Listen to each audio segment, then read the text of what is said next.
एक ऐसी गाड़ी है जिसकी रियर सीट सोफा है, लिटरली सोफा। आराम से यहाँ पर सोते सोते आप लोग जा सकते हो। इस कार का इंजन इतना रिलायबल है कि हंसते खेलते 4-5 लाख किलोमीटर चल जाएगा। और रोड पे जब ये चलती है ना, तो हर पलट पलट के इसे आज भी देखता है। इतने साल हो गए लॉन्च किए को, तब भी। इस कार के अंदर क्या खास है और क्या ऐसा है कि जो 2025 में अगर नया मॉडल आता है तो आ जाना चाहिए, वो एक बार फिर से अपन डिस्कस कर लेते हैं। और अगर सपोज नई गाड़ी नहीं आती, नई फॉर्च्यूनर या लेजेंडर नहीं आती है, तो इसको आपको 2025 में क्यों परचेज़ करना चाहिए, चलिए एक बार देखते हैं। अभी एक रोड ट्रिप करके आया हूँ मैं, इससे लगभग 1500 किलोमीटर के आसपास में। सभी चीज़ें एक बार फिर से रिवाइज करते हैं। अपन बहुत सारी बात करेंगे बट चलते चलते करेंगे। मैं आपको प्रैक्टिकलिटी थोड़ी बता देता हूँ। देखो, इसकी जो थर्ड सीट है ना, इसको आप ऐसे फोल्ड अनफोल्ड कर सकते हो। ये ऐसे नीचे आके ऐसे स्ट्रेट हो जाती है, ठीक है। उसके बाद में पीछे यहाँ पर 2 आपको कैबिन साइज बैगेज जो है वो आ सकते हैं। बट अगर आप इनको ऊपर कर दो, 5 लोगों की फैमिली है, तो फिर तो आप काफ़ी बढ़िया जो है वो स्पेस यूटिलाइज़ कर सकते हो। अच्छा खासा स्पेस जो है वो यहाँ पर रहता है। 7-8 दिन 10 दिन का सामान डाल के और आप जा सकते हो। नीचे इस पे सेवर टायर, सॉरी, आपका स्पेयर व्हील जो है वो भी फुल साइज़ में आपको यहाँ पर मिल जाता है, तो कोई परेशानी वो भी नहीं है, ठीक है। रियर सीट मैंने आपको बता ही दिया है, सोफ़ा है, मतलब आप समझ जाओ कि क्या अब कमी यहाँ पर क्या है, पता है। यहाँ पर मिलती है 2 type A port, type C port जो है वो यहाँ नहीं है, ठीक है। एसी वेंट ऊपर है, अलग से डेडिकेटेड एसी है, प्रॉपर तरीके से आप एडजस्ट वगैरह कर सकते हो। आर्म रेस्ट वगैरह सब आपको मिलता है। मटेरियल जो है लेदर का बहुत बढ़िया है। उसके अलावा यहाँ पर सन वाइज़र जो है वो सन कर्टन्स नहीं मिलते हैं। एक चीज़ आपको बताता हूँ, इस गाड़ी के अंदर जो कमी है बाहर, वो है यहाँ पर इस गाड़ी के अंदर 360 कैमरा जो है वो नहीं है। 360 कैमरा होना बहुत ज़रूरी है। काफ़ी बड़ी है साइज़ में कार, चला लेते हैं लोग, ऑफ कोर्स बहुत इजी है इसको चलाना, बट स्टिल चाहिए तो चाहिए, होना चाहिए। मतलब जो प्राइस अपन पे कर रहे हैं उसमें ये सब चीज़ें चाहिए। फिर नई वाली जो फॉर्च्यूनर अभी मैं देखे हैं उसमें एडास भी आ गया है। तो अभी यहाँ पर एडास की तो एज एन सच कुछ बहुत ज़्यादा रिक्वायरमेंट नहीं है, बट स्टिल हो तो अच्छी बात है। ये सब चीज़ें होनी चाहिए, बस वो है। एक एंड्रॉइड और एप्पल कारप्ले वायरलेस का बहुत ज़्यादा कमी लगी मेरे को थ्रू आउट द जर्नी। और जितनी भी बार मैं गाड़ी चलाता हूँ मेरे को लगता है कि काश एंड्रॉइड और एप्पल कारप्ले वायरलेस इस गाड़ी के अंदर हो तो मज़ा आ जाए, ठीक है। बाकी यहाँ पर आपके पास में एसी है और एसी की कोई कमी नहीं है, बहुत ही बढ़िया एसी है। अब ये गाड़ी नई तो है नहीं, चूँकि 80,000 किलोमीटर चल चुकी है, तो वियर एंड टियर आप यहाँ पर देख रहे हो स्टीयरिंग व्हील पे कुछ इस टाइप की वियर एंड टियर हो चुके हैं। और सीट्स जो हैं वो भी मतलब ऐसे, एक तो ये गाड़ी 80,000 किलोमीटर चली है, बट कम से कम 200 लोगों ने इसको यूज़ करी होगी। ये यहाँ पर ये सीट जो है वो थोड़ी सी इस टाइप से हो गई है। लेदर जो है वो मतलब लाइक पुराना सा जो है वो लगने लग गया है, ठीक है। क्योंकि ये मीडिया कार है, हर कोई इसको बहुत ही ज़्यादा रफ एंड टफ तरीके से यूज़ करता है। मान के चलो कि मतलब इसकी कंडीशन 80,000 तो सिर्फ ऑडोमीटर पे इसको ऐसे यूज़ कर लिया गया है कि गाड़ी जो है वो 2 लाख किलोमीटर जो है वो चल चुकी है। तो उसके बाद में इस टाइप से गाड़ी की कंडीशन है। कोई रैटलिंग नॉइज़ जो है वो अभी तक गाड़ी के अंदर नहीं है। और मेरे को लगता है कि इस गाड़ी की नॉर्मल सर्विस अगर होती रहे तो 4-5 लाख 6 लाख किलोमीटर चल जाएगी। कोई नॉइज़ वगैरह जो है वो अंदर से इसके अंदर नहीं आएगी। सिर्फ एक नॉइज़ आती है, इस सीट को आप पीछे कर दे तो जो हेडरेस्ट है वो पीछे वाली सीट से चिपक जाता है और वो थोड़ा सा साउंड जो है वो करता है। और वो पीछे वाला हेड उससे चिपक जाता है और थोड़ा सा जो है वो आवाज़ करता है, दैट्स इट।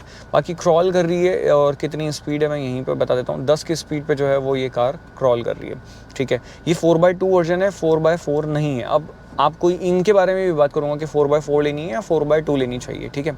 सबके बारे में बात करेंगे। 2.8 लीटर का ये डीजल इंजन है, 500 Nm का टॉर्क और 201 bhp की पावर निकालता है। बहुत ही पावरफुल गाड़ी है, बहुत ही पावरफुल इंजन जो है वो आपको यहाँ पर मिलता है। और कहीं पे किसी एंगल पे आपको ऐसा नहीं लगेगा कि गाड़ी के अंदर पावर नहीं है। गाड़ी बहुत पावरफुल है, मतलब हल्का सा एक्सेलरेट करते हैं और कार जो है वो मतलब लाइक 100 की स्पीड पे ऐसे जाती है, ऐसे काटा जाता है। एक तो इतनी बड़ी गाड़ी है और वो इतनी फास्ट अगर एक्सेलरेट करती है ना, मज़ा आ जाता है। मतलब व्हील स्पिन तो ये ऐसे कर देती है। तो पावर वगैरह की कोई कमी एज सच जो है वो कार में नहीं है। कार काफ़ी पावरफुल फील होती है। अब देखो, व्यूइंग एंगल गाड़ी का बहुत बढ़िया है, चलाने में मज़ा आता है। कहीं पे भी जाओ, कैसे भी जाओ, आप इसको लेके चले जाओगे। और दूसरा, एक तो फॉर्च्यूनर का ऑरा ही ऐसा हो गया है मार्केट में कि चला इसको देख के लोग साइड दे देते हैं। तो ये बड़ी अच्छी चीज़ मिलती है। ये फ्री ऑफ कॉस्ट आपको इसके साथ मिल जाती है कि आप कहीं पे भी जाओगे, डीपर दोगे या हॉर्न बजा रहे हो, उसने देख लिया है ORVM में, तो आपको साइड मिलनी पक्की है। 2 व्हीलर वगैरह सभी लोग जो है वो इसको देख के हट जाते हैं। तो एक वो VIP ट्रीटमेंट जो है वो ऑन रोड आपको इस प्राइस पॉइंट पे सिर्फ फॉर्च्यूनर के अंदर मिलता है। और कोई गाड़ी जो है वो आपको इतना VIP ट्रीटमेंट नहीं दिलवा सकती है। आप मतलब एक इस तो रोड प्रेजेंस बहुत तगड़ी है। दूसरा, आप कहीं पे भी इसको लेके जाओगे ना, तो सामने वाला एटलीस्ट समझेगा कि कोई तो है, मतलब कुछ है आपके अंदर। आप फॉर्च्यूनर चला रहे हो, मतलब कोई ऐसे हल्का फुल्का आदमी तो आप नहीं हो। तो वो चीज़ एक मतलब आप समझ रहे हो, वो वाली फील जो है वो गाड़ी के अंदर है। फिर उसके अलावा सस्पेंशन की बात करते हैं, कंफर्ट की बात करते हैं, तो देखो यार ऐसा है कि ख़राब रास्तों में तो गाड़ी जो है वो पूरी हिल जाती है। मतलब जो बोलते हैं ना, कैसे ये देखो हल्का सा कुछ आया यहाँ पूरी मतलब मामला जो है वो गड़बड़ हो जाता है। तो अब इसका क्या सॉल्यूशन है? इसका सॉल्यूशन एक ही है, आफ्टर मार्केट बहुत सारे सस्पेंशंस हैं, बहुत सारे तो क्या मतलब है 3-4 सस्पेंशन के ऑप्शंस हैं जिनको आप इंस्टॉल करवा सकते हो। कॉस्ट बहुत ज़्यादा है, 4 लाख रुपए से 8 लाख रुपए 10 लाख रुपए तक के सस्पेंशन फॉर्च्यूनर के लिए इंडिया में अवेलेबल हैं। अब मैं नाम नहीं लूँगा क्योंकि वो प्रमोशन काइंड ऑफ फील होगा, बट आप खुद ही सर्च करो और देखो। वो सस्पेंशन लगने के बाद में कार की राइड क्वालिटी, हैंडलिंग बहुत ज़्यादा बेटर हो जाती है। और लिटरली इसकी बहुत ज़्यादा ज़रूरत है इस कार को। तो अगर आपको लेना है फॉर्च्यूनर और आपके पास में है थोड़ा बहुत, आप 8-10 लाख रुपए और खर्च कर सकते हो, तो सस्पेंशन डलवा लो। ये जो स्क्रीन है, म्यूज़िक सिस्टम है, उसको आपको थोड़ा सा अपग्रेड करवाना पड़ेगा। म्यूज़िक सिस्टम लाउड है बट बेसिक वो वोकल्स उतने ज़्यादा हार्श हो जाते हैं साउंड फुल करने पे कि आप थोड़ी देर ही उसको एंजॉय करोगे, उसके बाद में आपको ऐसा लगेगा कि नीचे आ जाता है। वॉट्स जो हैं वो उतने ज़्यादा नहीं है, हाई जो है वो मतलब ऐसे डिस्टॉर्शन करते हैं, लोज ठीक है। तो ये म्यूज़िक जो लोग समझते हैं ना, उनको बहुत अच्छे से समझ में आएगा कि म्यूज़िक सिस्टम लाउड है बट उतना अच्छा नहीं है। नॉर्मल पे ठीक चलता है, बट जो आपको सूदिंग चाहिए, बेस चाहिए, जो एकदम स्मूथनेस चाहिए ना, वो चीज़ यहाँ पर इसके म्यूज़िक सिस्टम में नहीं है। तो आपको ये भी अपग्रेड करवाना पड़ेगा, ये इस चीज़ का लगता है। बाकी ओवरऑल ये जैसे हार्ड टच प्लास्टिक वगैरह, इन सब की क्वालिटी वगैरह जो है वो काफ़ी बढ़िया है।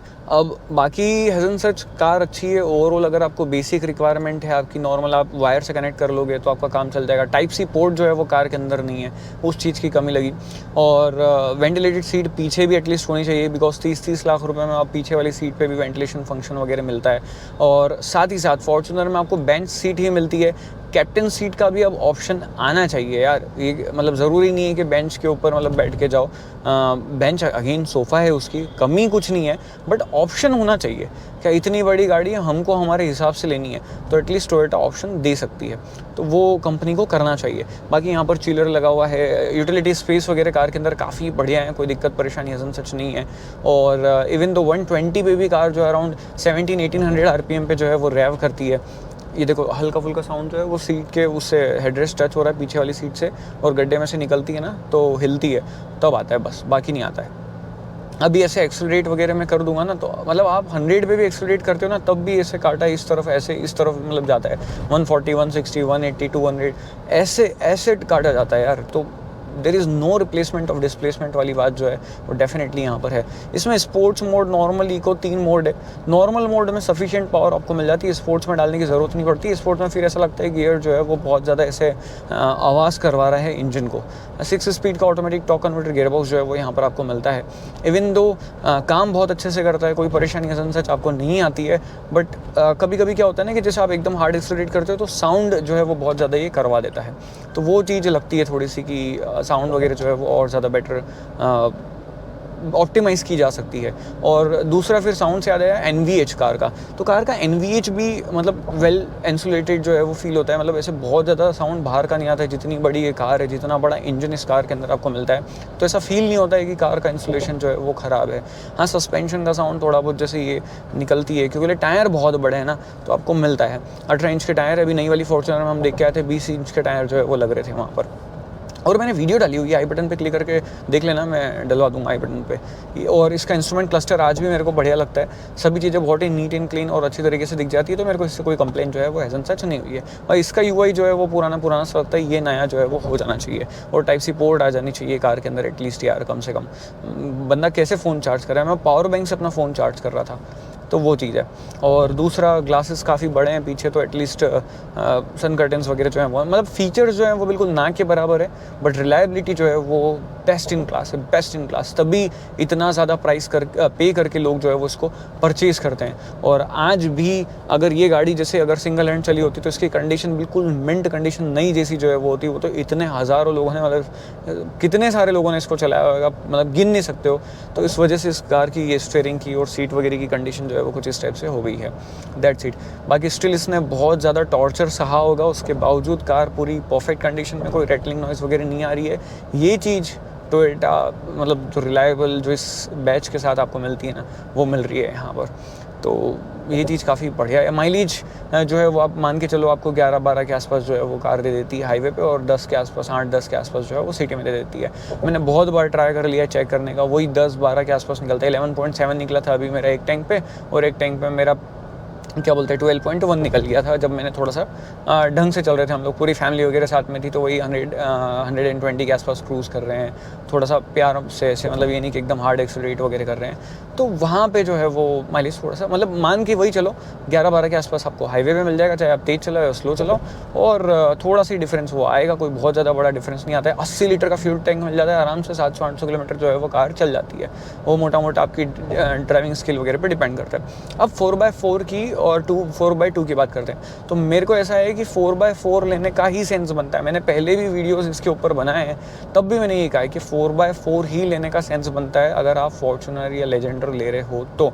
इतनी बड़ी गाड़ी है, पीछे से लाइट वेट है, आगे से हेवी है, अगर आप कहीं फंस जाओगे पीछे वाला टायर घूमता रह जाएगा, व्हील स्पिन करता रह जाएगा, और तब आप सोचोगे यार काश 4x4 ले ली होती, यूँ निकालता मैं यूँ। कार इतनी कैपेबल है कि 4x2 तो आना ही नहीं चाहिए इसके अंदर। 4x2 की रिक्वायरमेंट, मतलब यार 4x4 चाहिए, मतलब इस कार के अंदर बनता है कि कार 4x4 कैपेबिलिटीज़ के साथ हो। फॉर्च्यूनर कहीं फंसी हुई अच्छी नहीं लगेगी, अब बुरा लगेगा देख के, जो देखेगा उसको भी और जिसकी फंसेगी उसकी भी, कि यार ये क्या फॉर्च्यूनर फंस गई। तो वो चीज़ है, ऑफ रोडिंग वगैरह बहुत बढ़िया कर देती है, बट राइड क्वालिटी वगैरह जो है वो और बहुत ज़्यादा इंप्रूवमेंट्स के जो ज़रूरत है वो यहाँ पर गाड़ी के अंदर है। स्कोप जो है वो भी बहुत ज़्यादा इसे है। अब ये बड़े बड़े सस्पेंशन वगैरह स्पीड ब्रेकर वगैरह पे से आप निकलते हो ना, तो आपको अंदर बहुत ज़्यादा ऐसे जंप वगैरह या बॉडी रोल वगैरह जो है वो फील होता है। तो यहाँ पर जो है वो बहुत ज़्यादा रिक्वायरमेंट है कि कंपनी जो है वो और ज़्यादा इसके ऊपर वर्कआउट करे, वो बनता भी है, ठीक है। और बाकी ORVM काफ़ी बड़े हैं, IRVM डिसेंट व्यू आपको दे देते हैं पीछे, खैर देखने का ऐसा काम पड़ता नहीं है। यहाँ काफ़ी बढ़िया आपको व्यू जो है वो मिल जाता है, और एक अलग ही मज़ा आता है यहाँ पर बैठ के इसको एंजॉय करने का, चिल करने का, अलग ही वाइब है। बस ये म्यूज़िक सिस्टम जो है मेरे को एटलीस्ट जो नॉर्मल फॉर्च्यूनर है उसमें जो JBL वाला जो सिस्टम है ना, वो पता नहीं क्यों थोड़ा सा ज़्यादा बेटर लगता है इस वाली से। तो ये एक थोड़ा सा है कि, और कैमरा क्वालिटी रात में एजन सच मतलब कुछ खास नहीं है। दिन में तो आपका काम मोटा मोटा कर जाएगी रियर, अगर आपको पीछे गाड़ी पार्क करनी है तो, बट जब आप फॉर्च्यूनर चलाओगे या कोई भी बड़ी SUV चलाते हो, उसका व्यूइंग एंगल इतना अच्छा रहता है इनका, और आप इतना हाइटेड बैठते हो, इतना कमांडिंग पोजीशन पे बैठते हो, बैरली कोई जो है वो रियर कैमरा वगैरह देखता होगा। बट हाँ, जो लोगों की रिक्वायरमेंट होती है उनके लिए 360 कैमरा जो है वो आना चाहिए, मेरे को ऐसा लगता है। मतलब हो तो अच्छा ही है यार। अब इधर थार को देखो, कंपनी ने पूरा अपग्रेड कर दिया, बहुत सारी चीज़ें यहाँ पर दे दी जितनी दे सकते थे। तो अब फॉर्च्यूनर की भी एक मिनिमल सी अपग्रेड की रिक्वायरमेंट है, जहाँ पर गियरबॉक्स की रीट्यूनिंग की जाए, एडास वगैरह आ जाए तो अच्छी बात है, और सस्पेंशन को अपग्रेड कर दिया जाए, और थोड़ा बहुत इंटीरियर वगैरह को और ज़्यादा बेटर कर दिया जाए, जैसे स्क्रीन चेंज कर दी जाए, बढ़िया म्यूज़िक सिस्टम दे दिया जाए। मेरे को नहीं है कि सनरूफ आया, अरे नहीं चाहिए भैया सनरूफ, ये गाड़ी यहाँ से इतनी गर्म हो जाती है अंदर, आपको पूरे लो पे जो है वो AC चलाना पड़ता है। सनरूफ आ जाए और क्या, मतलब धूप में बैठ के कन्वर्टिबल में जा रहे हैं वैसी वाली फील आएगी। तो टोयोटा प्लीज़ सनरूफ मत देना गलती से भी, नहीं चाहिए, रिक्वायरमेंट ही नहीं है। पहले कम आतंक मचा रखा है फॉर्च्यूनर वालों ने जो सनरूफ में, तो फिर तो ऊपर से ही क्या मालूम क्या हालत हो रही होगी। तो ऐसा नहीं है, खैर बहुत सारे अलग अलग टाइप के लोग होते हैं, बहुत डिसेंट लोग भी होते हैं, और सब टाइप का वो कैटेगरी होती है, हर एक कार की कैटेगरी होती है। किसी गाड़ी से किसी को ऐसे डिफाइन नहीं करना चाहिए, सॉरी, बट स्टिल नहीं चाहिए सनरूफ, हमको नहीं चाहिए। तो ये सभी चीज़ें हैं। बाकी तो अलग ही मज़ा है, जब भी आप इसको चलाओगे आपको ऐसा लगेगा कि यार चलाते रहें। मतलब बोलते ना कि जिस चीज़ से आपको प्यार हो जाता है ना, तो आप हर एक चीज़ उसकी मतलब एक्सेप्ट कर लेते हो। ये ख़राबी है चलेगी, ये कमियाँ हैं चलेगी, ये ऐसा है चलेगा, ये चीज़ होनी चाहिए नहीं है चलेगा, प्यार करते हैं आपसे, जान दे देंगे आपके लिए। तो फॉर्च्यूनर की वो वाली फील है, पसंद इतनी है ना कि कमियां देख नहीं पाता है इंसान। मतलब कमियां अगर जैसे मैंने जो भी सुनाई है ना, उसमें भी बहुत सारे लोग ऑफेंड हो जाएंगे, चिढ़ जाएंगे, अरे वो फॉर्च्यूनर है, वो रिलायबल है, वो गाड़ी देख रहे हो आप, क्या ज़रूरत है, ज़रूरत ही नहीं म्यूज़िक की, ज़रूरत ही नहीं है इसकी उसकी। ठीक है यार, वो सब चीज़ें वो अलग, मतलब ऐसे सॉफ्ट कॉर्नर या प्यार या अट्रैक्शन या वो सारी चीज़ें हो जाती है। बट अपन अभी जो मतलब आप पे कर रहे हो ना, जब 60 लाख रुपीज़ के आसपास आप टॉप मॉडल के ऑन रोड 4x4 ऑटोमेटिक के पे करते हो ऑलमोस्ट, तब लगता है कि हाँ ये एटलीस्ट होना चाहिए, आपने पे करा है। तो बस वो एक चीज़ है। बाकी टैक्स भी जो है वो इस कार के ऊपर इतने ज़्यादा है, मैं क्या ही बताऊँ यार आपको, गवर्नमेंट इंडिया की पता नहीं क्या कर रही है। तो यही सभी चीज़ें हैं। आज 2025 में अगेन आप ले सकते हो यार इसको, अब कोई दिक्कत नहीं है, मतलब एवरग्रीन गाड़ी है ये, कोई परेशानी एज सच नहीं है, वेट करने की ज़रूरत नहीं है, क्योंकि इंडिया में कब अपग्रेड होगी एज सच कोई कंफर्मेशन, कोई अपडेट जो है वो टोयोटा से नहीं है। लेनी है ले लो, बाकी धीरे धीरे जो है वो छोटे मोटे जो चेंजेस आएंगे वो तो आप टोयोटा से फिर खुद ही जाके करवा सकते हो। ऐसा नहीं हो जाएगा कि आपकी गाड़ी दिखने में पुरानी हो जाएगी।